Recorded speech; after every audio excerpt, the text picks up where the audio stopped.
Bedroom में एक लाश है।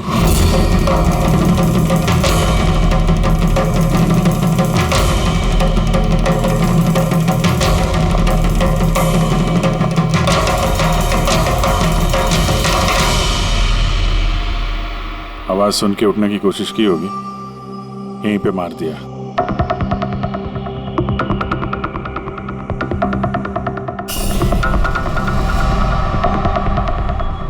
तिजोरी से क्या क्या गया कुछ मालूम है? सर 10 करोड़ के हीरे थे, 2 हफ्ते पहले मैंने पॉलिश के लिए दिए थे, सारे के सारे चले गए।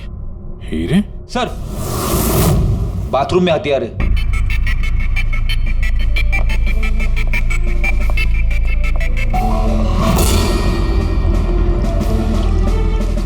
लगता है इसी हथियार से सबको मारा है।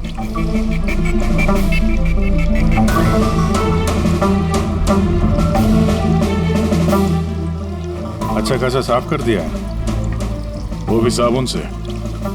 लगता नहीं इस पे कोई सुराग मिलेगा। बहुत ही खतरनाक खूनी है यार। पहले 3-3 खून करता है, अबे यहीं बाथरूम में बैठ के हथियार साफ करता है। साइकोपैथ। अच्छा, इन हीरों के बारे में कोई और भी जानता था? सर 3 लोग जानते थे। कौन है? आइए बताता हूँ सर। एक सेठ भाई का भतीजा करुणेश, 2 एम्प्लॉय थे, सतीश और सर मानिक। आइए सर मैं दिखाता हूँ।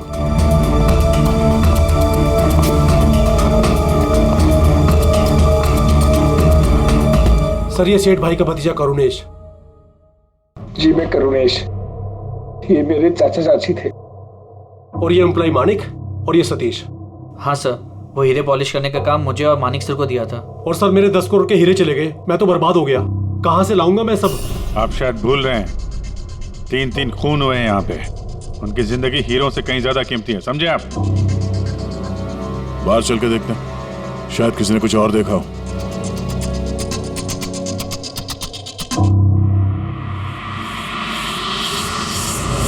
हमें कल रात की सीसीटीवी फुटेज चाहिए। ये कैमरा चल रहा है ना? हाँ साहब, लेकिन कल रात 2 से 3 बजे के बीच लाइट कट गई थी साहब। उस समय का तो कुछ मिल नहीं पाएगा साहब, लेकिन उसके पहले और बाद का सब है साहब। 2 से 3 बिजली नहीं थे, शायद खून भी उसी वक्त हुआ। समय का तो कुछ मिल नहीं पाएगा साहब, लेकिन उसके पहले और बाद का सब है साहब। 2 से 3 बिजली नहीं थे, शायद खून भी उसी वक्त हुआ। उस दौरान तुमने किसी अनजान आदमी को यहाँ आते जाते देखा था? साहब रात को 2:30 बजे सेठ साहब के बाजू वाले घर से 4 बच्चे लोग गाड़ी लेके निकल गए। वो फ्लैट किसका है? वो प्रेरणा मैडम का। प्रेरणा मैडम और उनके मम्मी पापा वहाँ रहते हैं। पिछले हफ्ते भर से उनके मम्मी पापा बाहर गाँव चले गए और उनकी गाड़ी लेके सब गए। हाँ सर, वो जल्दी में थे और कुछ परेशान भी थे। हमने ज्यादा ध्यान नहीं दिया क्योंकि हम लोग बिजली के चक्कर में परेशान थे। तो गाड़ी की डिटेल है तुम्हारे पास? मिलेगी ना सर? ये बच्चे जरूर कुछ जानते होंगे इसके बारे में। सब जगह अलर्ट कर देते, कहाँ जाएंगे भाग के। सर देखा सुना तो नहीं है, लेकिन कल रात एक अजीब बात हो गई थी। करीब 1 घंटे तक कल रात बिजली नहीं थी। हाँ सर। सर ये पॉश एरिया है, यहाँ कभी लाइट जाती नहीं है। बिजली अपने आप तो नहीं कटी होगी, कातिल ने जानबूझकर पावर सप्लाई काट दी होगी।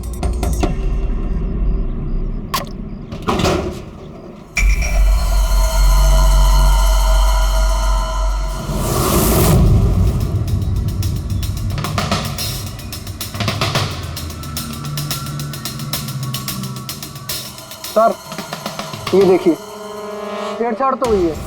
जिस आदमी ने ये वायर काटा है उस आदमी को बहुत अच्छे तरीके से पता था कि अगर ये वायर काटेगा तो पूरे एरिया की लाइट चली जाएगी। और हर सोसाइटी की भी। जी ठीक है, थैंक यू। साफ है, किसी ने रात को 2 बजे इस जंक्शन बॉक्स से पावर सप्लाई कट कर दिया था, जिससे सोसाइटी का जो सीसीटीवी कैमरा है वो ऑफ हो जाए। उसके बाद वो कंपाउंड में घुसा और मिस्टर सेठ के घर में घुस गया। और करीब 2:15-2:30 बजे खून किया होगा, हीरे चुराए और वहां से निकल गया हो। और फिर 3 बजे बिजली आ गई वापस।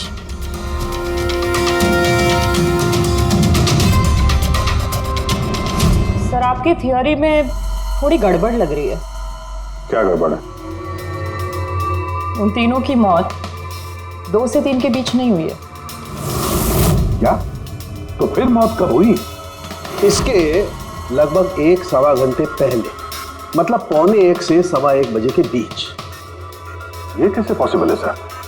दया, इन तीनों की बॉडी का टेम्परेचर और बॉडी के अंदर की स्थिति यही बताती है कि इनकी मौत 1:15 से 1:15 बजे के बीच में ही हुई।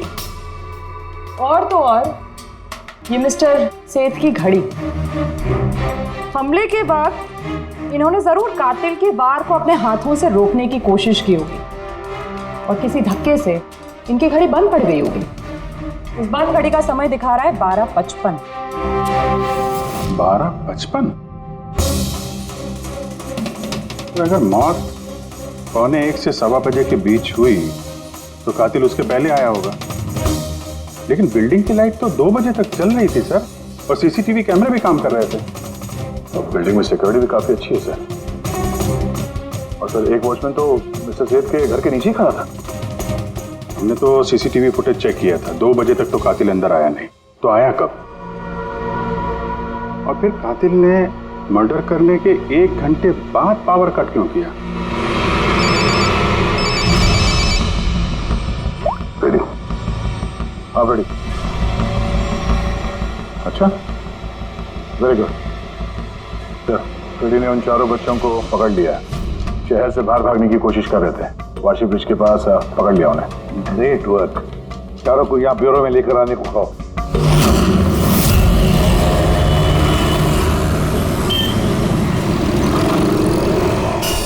वो लोग हमारी वजह से मर गए। ये सब तुम लोगों ने उन हीरो के लिए किया ना? हीरे? कैसे हीरो की बात कर रहे हैं सर आप? हीरो के बारे में पता नहीं तुम्हें? अगर नहीं तो फिर मारा क्यों उन लोगों को? हाँ? सर हमने किसी को नहीं मारा, वो कबारा ने मारा है सर। और वो हमारी वजह से आया था क्योंकि हमने उसे बुलाया था सर। ये कबारा कौन है? वो एक मशहूर सीरियल किलर और लुटेरा है। एक मिनट, ये वो 1940 वाला कबारा तो नहीं है? ये इसके बारे में पढ़ा है सर। ये सिर्फ लोगों को लूटता नहीं था, बल्कि बहुत बुरी तरीके से उनकी हत्या कर देता था। हाँ वही है। अरे लेकिन उसको तो मर के 50 साल हो गए। तुमने उसे बुलाया कैसे? हम लोग एक हिस्ट्री प्रोजेक्ट बना रहे थे, तो हमें लगा कि रियल लुटेरे को बुलाएंगे तो और अच्छा होगा, तो इसलिए हम उसकी आत्मा को बुला रहे थे। लेकिन सब गड़बड़ हो गया। कुछ भी हो जाए हाथ मत छोड़ना।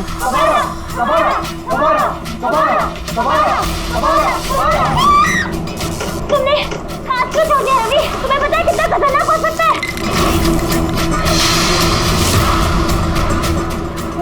रेजिस्टेंस। कबारा, कबारा, कबारा, कबारा, कबारा, कबारा, कबारा। सर, फिर कुछ धड़ से आवाज आई और हमने उधर देखा तो वहाँ कबारा की परछाई थी। तुम बुला रहे थे? चुप चुप। बुद्ध को बुला रहे हैं। अब तुम लोग पढ़े लिखे हो ना, ऐसे सब बातों पर विश्वास करते हो? 50 साल पहले मरे हुए आदमी की आत्मा आती है, खून कर जाती है और हीरे लेकर भाग जाती है। अरे ऐसे कभी होता है? सर उस साये को मैंने अपनी आंखों से देखा था। उसका मुंह, आंख, नाक कुछ भी नहीं था सर। कितने बजे देखा था उसे? सर 2:05 हुए थे।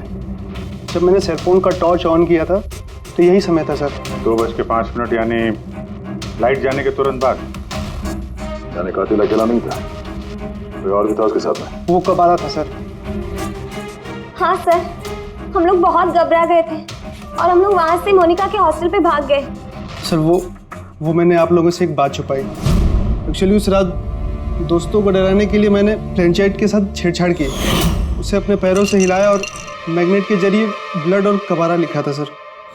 सॉरी सर, लेकिन वो साया और वो डरावनी शक्ल मैंने देखी थी, वो कबारा की आत्मा थी सर। एक बात अच्छी तरह से याद रखना है, ये आत्मा वात्मा सब बकवास है। पंकज, इन सबके घर पर फोन करो, बुला लो घर वालों को, बोलो लेकर जाए यहाँ से इनको। अभिजीत, इन बच्चों ने कुछ न कुछ तो देखा जरूर है, कुछ तो देखा है, और जो कुछ भी देखा है ना उसका संबंध इन 3 हत्याओं से है। पता लगाना पड़ेगा है कौन ये साया।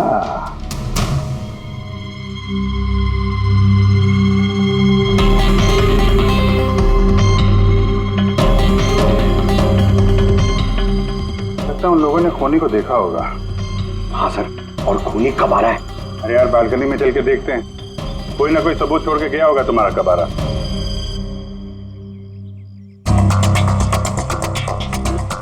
तो इसके गिरने की आवाज सुनी थी लोगों ने?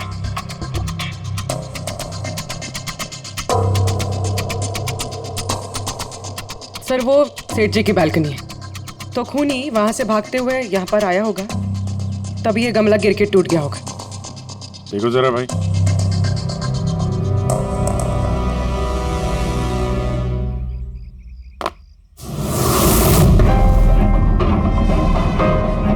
सर निशान क्लियर तो नहीं है, लेकिन लगता है ये 7 नंबर का जूता है। पैर काफी छोटा है, मतलब ऊंचाई कुछ ज्यादा नहीं होगी इसकी। चाहे वो छोटा हो लेकिन ताकतवर तो है, जिस हिसाब से खून किया उसने। क्या लगता है पंकज, कुछ कहना है? ये जूते का निशान किसी आदमी का है या आत्माओं ने आजकल जूते पहनने शुरू कर दिए? नहीं सर, जो आप बोल रहे हैं वो सही है, लेकिन वो बिना आंख नाक मुंह वाली साया, सर वो क्या था? तो इसमें कौन सी बड़ी बात है? तुम अपने चेहरे पे ये लगा लो, ये लो। ना आंख है ना नाक है, एकदम साया और अंधेरा था। उनको भी लगा कि वो खूनी कोई आत्मा थी।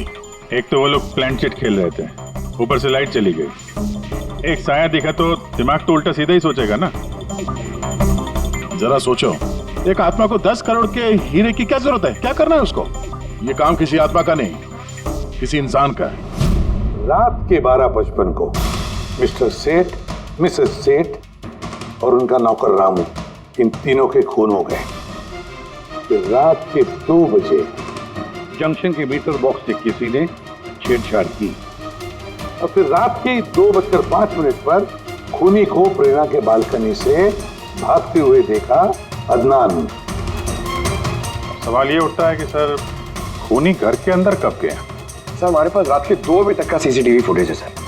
दोपहर के बाद घर के पास कोई आया ही नहीं, खिड़की दरवाजे सब बंद थे, कोई एंट्री हो ही नहीं सकती। ये तो ऐसा ही हुआ जैसे 12:55 को खूनी जादू से घर के अंदर प्रकट हुआ और सबको मार दिया। क्या कहा तुमने फ्रेडी? क्या कहा? कुछ नहीं सर, फ्रेडी बिल्कुल सही कहा तुमने। खूनी ने ऐसे ही किया होगा, बिल्कुल ऐसे ही किया होगा। मतलब काबरा का भूत? चुप, काबरा का भूत। मेरे कहने का मतलब है कि खूनी कत्ल की रात पहले से ही वहां मौजूद था, बाहर नहीं निकला था वो। यानी घर के अंदर था कोई आदमी, लेकिन सर घर के तो सारे लोग मारे गए। कोई और दया, कोई और था जो कत्ल की रात से पहले ही कमरे के अंदर बैठा था, बाहर नहीं निकला था। एक काम करते हैं, सीसीटीवी फुटेज चेक करते हैं, देखते हैं कत्ल के 2-4 दिन पहले कौन कौन मिस्टर मिसेस सेठ के घर आया था। और दया, अभिजीत, तुम शेठ के घर जाओ और देखो कहीं कोई छुपने की जगह है क्या।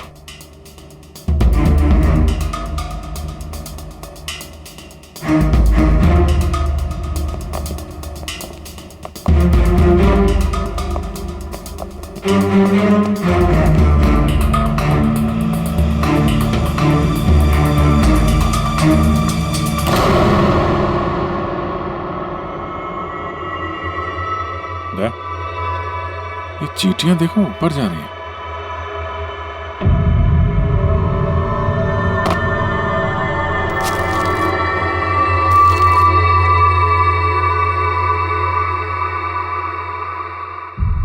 Dry fruits?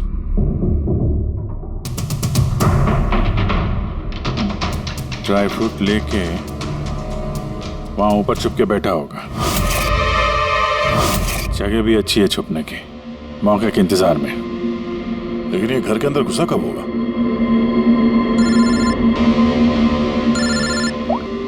हाँ सर, फुटेज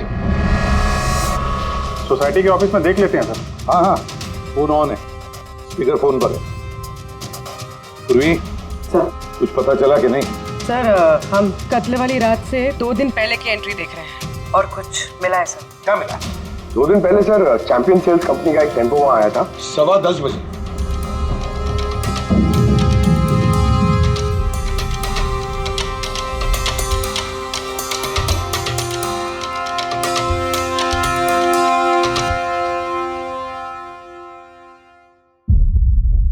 और सर उसके दूसरे दिन यानी कत्ल से एक दिन पहले चैंपियन सेल्स का टेक्नीशियन मिस्टर सेठ के घर आया था।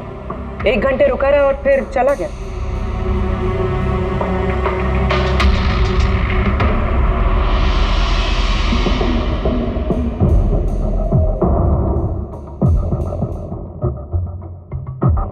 आप जरा बाहर जाइए। 2 लोग आए थे फ्रिज डिलीवर करने के लिए और दूसरे दिन दूसरा आदमी शायद फ्रिज इंस्टॉल करने के लिए, और 1 घंटे में निकल गया। इसका मतलब है अगर खूनी वहां पर था तो उसने अपने सुराग छोड़े होंगे वहां पर।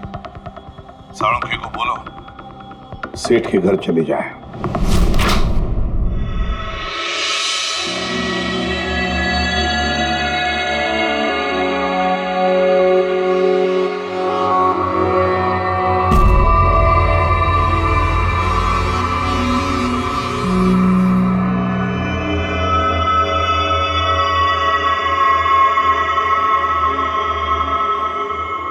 कुछ मिला डॉक्टर साहब? हाँ मिला, इलेक्ट्रोलाइट्स। हाँ, सोडियम क्लोराइड, यूरिया, वो सभी कुछ जो एक आदमी के पसीने में होता है। अच्छा, इसका मतलब कि खूनी जो है वो इस फ्रिज के अंदर बैठ के आया। जब डिलीवरी हुई फ्रिज की, उसके अंदर छुप के आया और घर में घुस गया। हाँ सर, कुछ दिन पहले मैंने नया फ्रिज लिया था। कंपनी वाले डिलीवरी के बाद फ्रिज खोलने नहीं देते और 1-2 दिन के बाद जब इंस्टॉलेशन वाला आता है वो फ्रिज खोलता है। तभी मिस्टर सेठ और उनके घर वालों को पता नहीं चला कि कोई और घर के अंदर घुस के बैठा है। बिल्कुल, वो आदमी फ्रिज में घुस करके बैठा होगा। फ्रिज में उसे गर्मी लगी, गर्मी से पसीना आया और वो पसीना फ्रिज में रह गया। लेकिन सालुंखे साहब, फ्रिज का कार्टन तो सील होता है, तो फिर खूनी अंदर आया कैसे और वो सांस कैसे ले रहा था?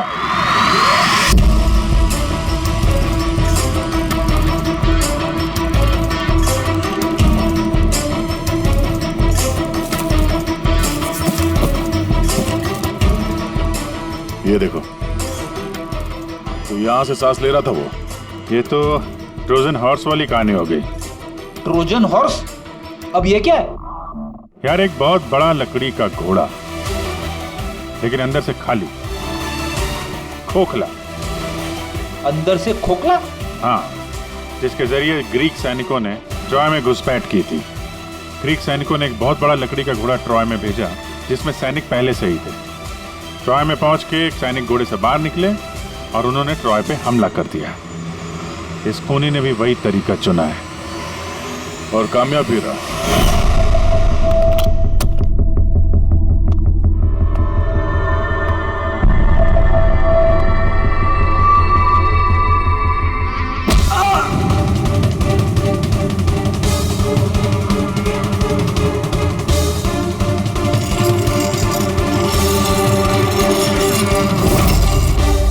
कौन हो तुम?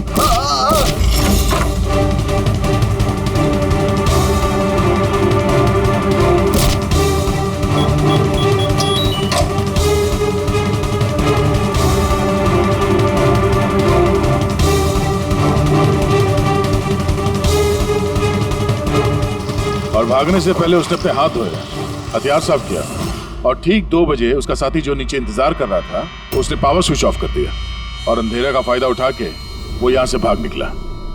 भागते भागते वो प्रेरणा की बालकनी में गया, जहाँ उसने वो गमला गिराया।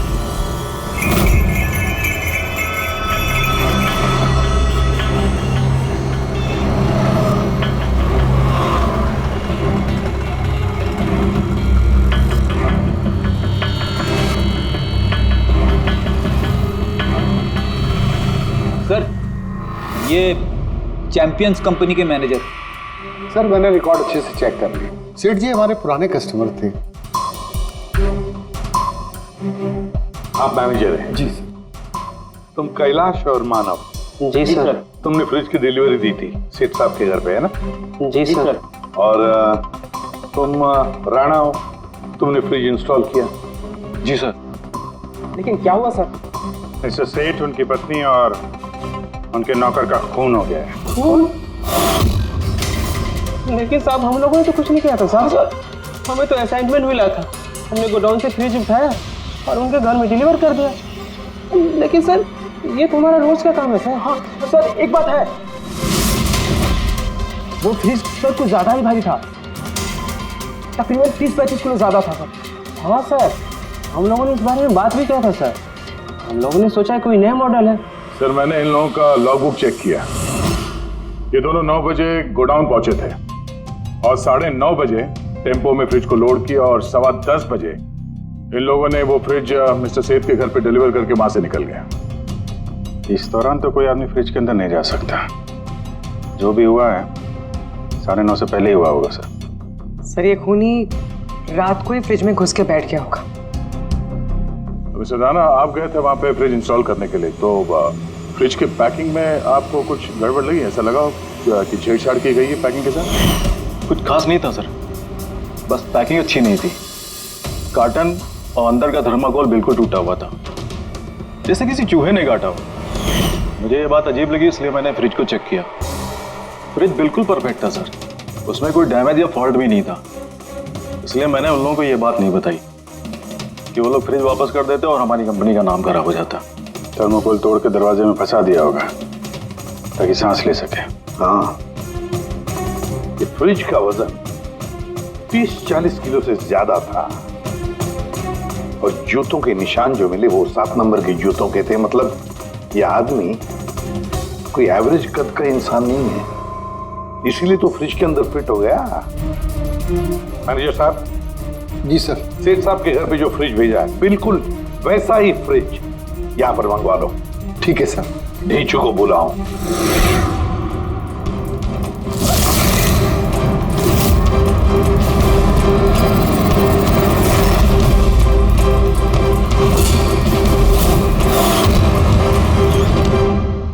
आपने बुलाया और हम चले आए। अरे वाह, कैसे हो रेचू? अरे सर, क्या बात है, इतने टाइम बाद मिल रहे हो, सब ठीक ठाक है? अभी तक तो बिल्कुल ठीक ठाक हूँ। अब आप लोगों ने मुझे सीआईडी में जब बुला ही लिया है तो देखते हैं आगे आगे होता है क्या। अब ध्यान से सुन लो। 3 खून हुए हैं और हमें यकीन है कि खूनी उस फ्रिज के अंदर बैठकर चुपकर घर के अंदर घुसा, 3 लोगों का खून किया और भाग गया। इस फ्रिज के अंदर? हाँ, इस फ्रिज के अंदर। और सर? और तुम्हें हाँ, बस वैसे इस फ्रिज के अंदर जाना है और बैठना है। सर, मुझे फ्रिज के अंदर जाना है? हाँ। वो फ्रिज का दरवाजा बंद हो जाएगा? बिल्कुल। तुम्हें फ्रिज के अंदर बैठकर बाहर निकलने की कोशिश करनी है। कैसे बाहर निकलोगे हमें दिखाओ। लेकिन सर थोड़ा एक गिलास पानी मिलेगा? हाँ मिलेगा, फ्रिज के अंदर जाओ, बैठकर पियो। चलो। जी जी जी सर। चल रेचू, चल जा सूली पे, हो जा मरने के लिए तैयार। जा रहा हूँ सर।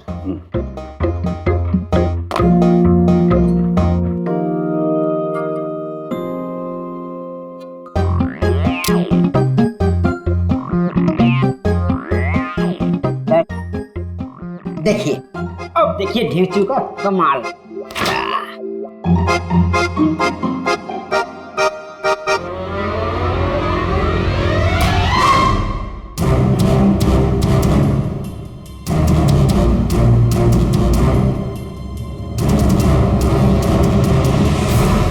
नीचू, नीचू, बाहर आने की कोशिश करो। सर अंदर से खुल नहीं रहा है, आपको हेल्प करनी पड़ेगी।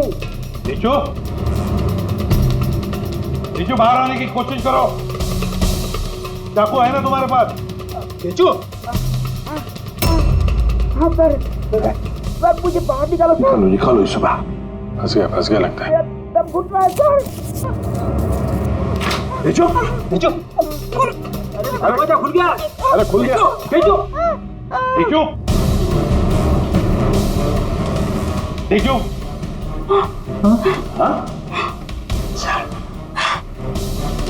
मेरा चश्मा हाँ मिलेगा, सब मिलेगा। रेडी, कॉफी पिलाओ इसे। जाओ।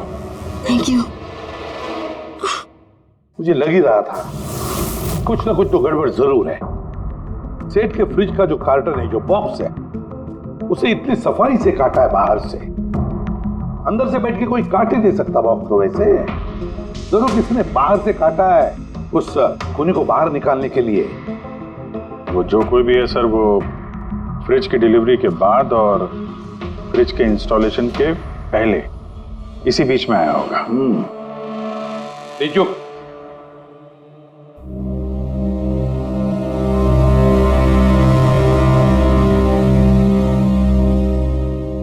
जो काम करो, हमारा ये खूनी दुबला पतला है, 30-40 किलो का है, मगर ताकतवर है। तुम्हें ऐसे आदमी को ढूंढना है जिसके पास अचानक से ढेर सारा पैसा आया है, जो जुए में उड़ा रहा है, नाच गाने में पैसे उड़ा रहा है। ऐसा आदमी वही हमारा खूनी है। सर, फ्रिज की डिलीवरी और इंस्टॉलेशन के बीच मिस्टर सेठ के घर 3 लोग आए। सर, पहला है पन्ना लाल। हाँ, पन्ना लाल सूरत से हीरे लेकर आया था और रात को मिस्टर सेठ के घर में ही ठहरा था। सर, वो हीरे तो उसी के थे, वो उनके लिए खून क्यों करे? हो सकता है उसने इन हीरों का इंश्योरेंस करवाया हो और इंश्योरेंस कंपनी से दुगना फायदा कमाने के चक्कर में ये सब खेल खेला उसने। और सर, दूसरा है मानिक। वो मिस्टर सेठ की कंपनी में काम करता था। हीरो की पॉलिश तो इसी ने की थी ना, क्या पता सर इसकी नीयत खराब हो गई हो। तीसरा है मिस्टर सेठ का भतीजा करुणेश। हाँ सर, ये करुणेश उनके यहाँ रहता नहीं था, उनकी कंपनी में काम करता था और हीरो के बारे में उसे सब कुछ पता था। हो सकता है लालच में आकर उसने उन लोगों का खून कर दिया। देखो, हाँ रिजू, बोलो। सर, एक आदमी है विक्टर। सर, उसका हुलिया सेम टू सेम वैसा ही है जैसा आप लोगों ने बताया था। और सर, वो बड़ी आसानी से फ्रिज में समा सकता है। और सर, कुछ दिनों से वो बड़ी ही बकी बातें कर रहा है, जैसे उसे कोई कुबेर का खजाना हाथ लगने वाला हो या फिर कोई खजाना हाथ लग गया हो। सर, वो बड़ा ही सनकी और खूंखार टाइप का आदमी है। सुना है कुछ साल पहले वो सीरियल किलर भी रह चुका है। सर, एक और सबसे इम्पोर्टेंट बात, खून अगर विक्टर ने किया है तो अपने पास ज़्यादा वक्त नहीं है सर। या तो देश छोड़ चुका होगा या फिर देश छोड़ने की फिराक में होगा। विक्टर तो मोहरा है, उसके पीछे दिमाग कोई और ही है। ये विक्टर देश छोड़कर भागने की सोच रहा है। भाग के जाएगा कहाँ सर? भागने देंगे तब ना, इसके फोन के लोकेशन से पता कर लेंगे कहाँ छुप के बैठा हुआ है। बहुत मेहनत है सीआईडी में। सर, यही कहीं है ना? हाँ रेजू, उसके मोबाइल का लोकेशन वहीं आसपास कहीं दिखा रहा है। फोन करने के बाद से वहीं पे छुपा हुआ वो। ठीक है।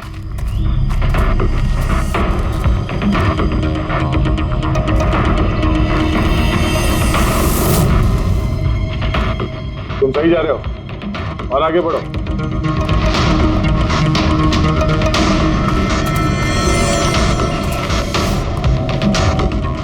पंकज सर,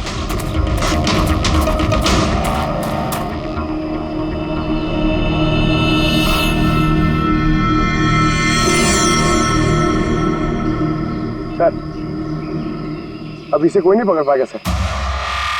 पंकज, क्या बात कर रहे हो? क्या हुआ क्या है? सर, मर गया वो। एक आखिरी कड़ी बची थी, वो भी हाथ से गई। कैसे मर गया? सर पे किसी ने पत्थर से या किसी चीज से मारा है सर, और मर के भी बहुत टाइम हो गया सर। बॉडी से बहुत बास आ रही है, बहुत बुरी हालत में है बॉडी। ठीक है पंकज, एम्बुलेंस बुलवा लो और तुम लोग वहां से निकलो। Okay sir. ओके। जैसे काम हो गया, उसको ठिकाने लगा दिया और लाश को कहीं फेंक दिया। सर, उन तीनों मर्डर्स के बाद ही विक्टर की फोन की लोकेशन वहीं दिखा रही थी। अच्छा, किसने किए होंगे खून? ये पन्नालाल, माणिक या करुणेश? पन्नालाल, माणिक या करुणेश? हाँ, बोलता हूँ। अच्छा ठीक है, थैंक यू। ये पन्नाला, माणिक और करुणेश, तीनों को फोरेंसिक लैब बुला लो। असली गुनहगार कौन है इसका पता चल गया। इस कार्टन के जरिए विक्टर को उस घर में भेजा गया था और ढेचू को अंदर भेज के ये बात तो प्रूव हो गई कि विक्टर अपने आप बाहर नहीं आया था। तो जाहिर है जरूर किसी ने उसकी मदद की है बाहर आने में। और जिसने भी उसकी मदद की वो इस सब का मास्टरमाइंड है, और वो तुम तीनों में से ही कोई एक है। ये आप क्या बोल रहे हैं? सर मैंने कुछ नहीं किया। आप लोग ऐसे कैसे बोल सकते हैं हमें? एक मिनट, किसी ने इस कार्टन को बड़े प्यार से बाहर से काटा, विक्टर को बाहर निकाला, फिर वापस डक्ट टेप से इस कार्टन को चिपका दिया। लेकिन इस कार्टन को चिपकाते वक्त उसने अपनी उंगलियों के निशान इस चिपचिपी इस जगह पर छोड़ दिए, जो अभी भी इंटैक्ट हैं, इस टेप के उस तरफ। लेकिन सर फिंगरप्रिंट्स मिलेंगे कैसे? कार्टन पे तो टेप लगा हुआ है, और अगर हम टेप निकालते हैं तो उसके साथ कार्टन का कागज भी निकल जाएगा। फिक्र मत करो पूर्वी, साड़ों के साहब ने हमें यहाँ बुलाया है तो कोई ना कोई रास्ता तो होगा इनके पास। है ना, रास्ता है। तारिका, इस हेयर ड्रायर के जरिए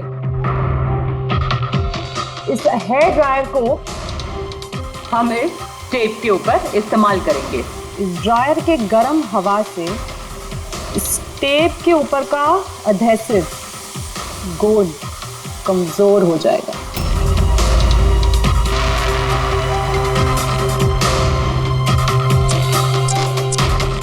ये देखिए, फिंगरप्रिंट्स साफ साफ नजर आ रहे हैं। क्या बात है तारिका जी, कमाल कर दिया। फिंगरप्रिंट्स एकदम साफ नजर आ रहे हैं। हाँ, अब बस इनमें से मैच करने की देरी है।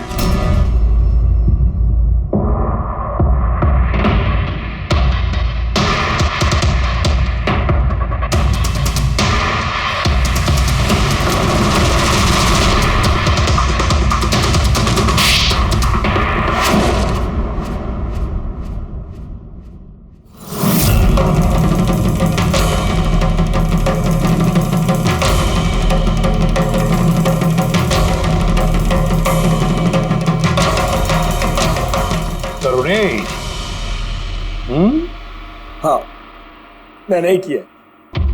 मुझे इन हीरो के बारे में पता था, और मुझे ये भी पता था कि वो लोग एक नया फ्रिज लेने वाले हैं। और तभी मुझे एक आइडिया आया। मैंने उस फ्रिज को ट्रोजन हॉर्स की तरह यूज करके विक्टर को उस घर में पहुंचाया।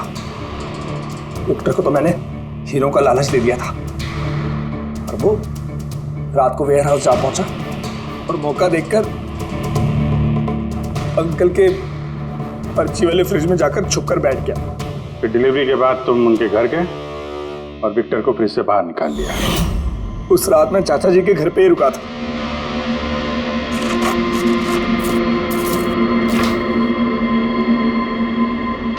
और फिर मैंने विक्टर को फ्रिज से बाहर निकाल के घर में ही छुपा दिया। करीब 1.5 दिन तक वो वहीं छुपा रहा। घर के लोग रात को सो गए तो वो बाहर निकला,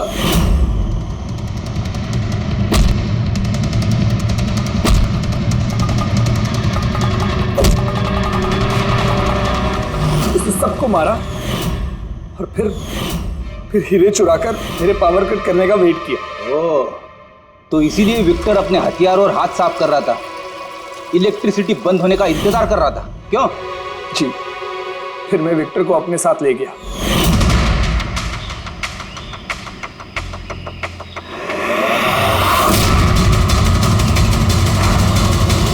और मारने के बाद उसे फेंक दिया ताकि मुझ तक कोई ना पहुंच सके। इतना सोचा, कितनी प्लानिंग की, लेकिन अकल तुक्की पड़ गई इसकी। ये नहीं सोचा चाहे कुछ भी हो, सीआईडी वालों के हाथ तो तुम तक पहुंच ही जाएंगे। हर गुनहगार कोई ना कोई गलती करता ही है, जैसे तुमने। अपनी उंगलियों के निशान छोड़ दिए ना इधर, बस हमारे लिए उतना ही काफी था। 4 खून किए तुमने हीरो की लालच में। अब भुगतो अपने कर्मों के फल। कड़ी से कड़ी सजा होगी तुम्हें, शायद फांसी।